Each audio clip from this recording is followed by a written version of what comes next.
Jangan lupa di subscribe dan tekan tombol loncengnya agar terus mendapatkan video nasihat terbaru dari kami.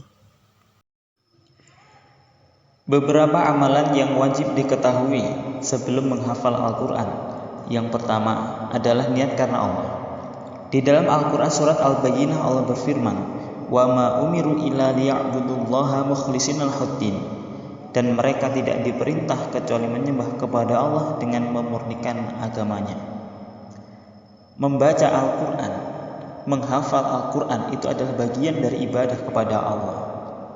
Maka niat beribadah kepada Allah ini harus didasari dengan niat murni karena Allah.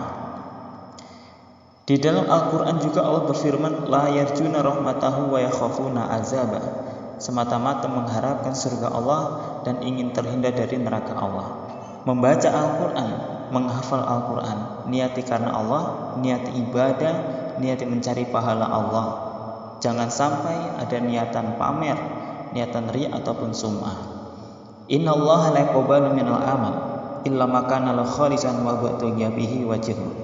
Sesungguhnya Allah tidak akan menerima suatu amalan kecuali amalan yang dikerjakan itu murni mencari wajah Allah, pahala Allah, surga Allah. Maka agar hafalan kita mendapatkan rahmat keberkahan dari Allah, maka yang pertama adalah niatnya pas karena Allah. Yang kedua adalah berdoa kepada Allah. Di dalam Al-Quran Allah berfirman, "Wa qala rabbukum ud'auni astajib lakum." Kata Allah, "Kalian berdoalah kepadaku, maka aku akan mengabulkan doa kalian."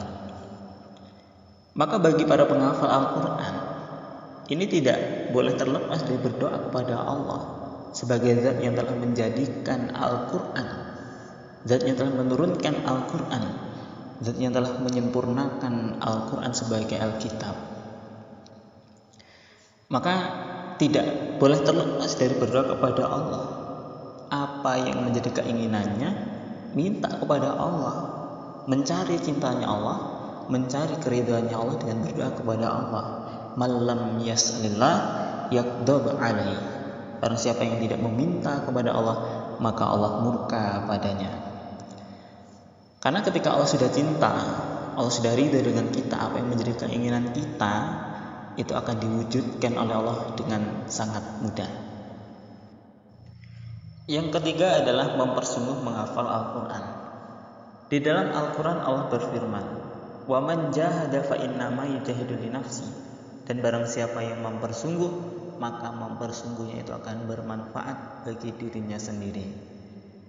Jadi kalau kita mempersungguh menghafal Al-Quran, maka kita akan mendapatkan hafalan Al-Quran.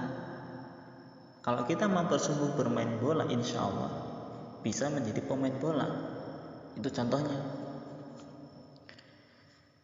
Dan juga dalam Al-Quran Allah berfirman, "Innallaha la yughayyiru ma biqaumin hatta yughayyiru ma bi anfusihim."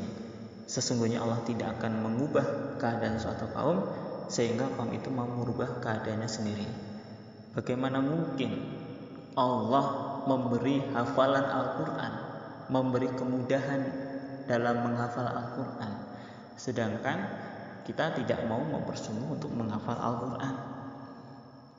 Maka termasuk contoh mempersungguh di sini adalah umumnya orang tidur lebih awal, mungkin kita meluangkan waktu 5 atau 10 menit sebelum tidur untuk menghafal. Umumnya orang bermain, bergurau, kita menyempatkan waktu, melonggar-longgarkan waktu, mengkonsistenkan waktu untuk menghafal Al-Quran. Yang kelima adalah keridhaan dari kedua orang tua. Di dalam hadis Nabi bersabda, "Ridha Rabbi fi ridhal walidi, wa sakhatur Rabbi fi sakhatil walid." Ridhonya Tuhan di dalam ridhonya kedua orang tua, dan marahnya Tuhan di dalam marahnya kedua orang tua.